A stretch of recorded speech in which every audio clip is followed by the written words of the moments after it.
Përshëndetje, sot do të bëjmë ushtrime praktike për rrethanorët. 1. Të gjithë rrethanorët janë gjymtyrë të dyta në fjali. Varen nga kallëzuesi, domethënë folja. Mund t'i ndryshojmë vendin, bën pjesë në grupin folior. Shembull, festat e nëntorit u festuan kudo. Festat e nëntorit kur e fjalë e shprehur me grup emëror, është gjymtyrë kryesore. U festuan kudo, grup folior. U festuan është kallëzues, domethënë gjymtyrë kryesore. Kudo është gjymtyrë e dytë e fjalisë që shprehet me ndajfolje dhe gjendet me pyetjen ku. Pyetjen ja drejtojmë foljes. Ku e festuam? Përgjigjja është kudo. Bën pjesë në grupin folior, rrethanor vendi.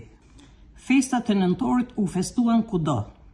Festat e nëntorit kudo u festuan. Ka ndryshuar vendi i rrethanorit. Kudo u festuan festat e nëntorit. Ka ndryshuar vendi i rrethanorit. Festat e nëntorit u festuan, rrethanori është hequr fare. Rrethanori mund të ndryshojë vendin në fjali ose mund të hiqet fare, kuptimi i fjalisë nuk ndryshon. Kjo është nga ana sintaksore.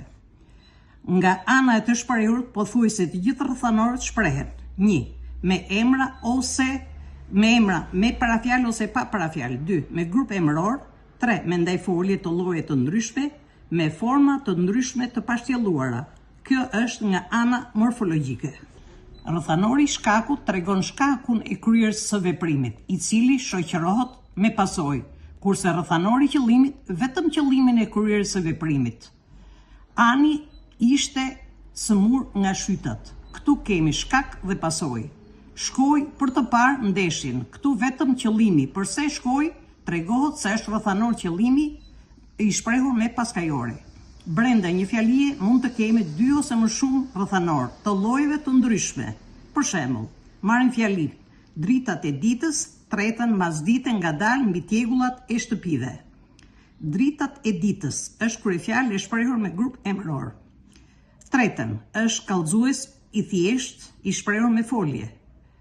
Mbasdite është rrethanor kohe i shprehur me ndajfolje kohe. Ngadalë është rrethanor mënyre i shprehur me ndajfolje mënyre. Mbi tjegullat e shtëpive është rrethanor vendi i shprehur me grup emëror.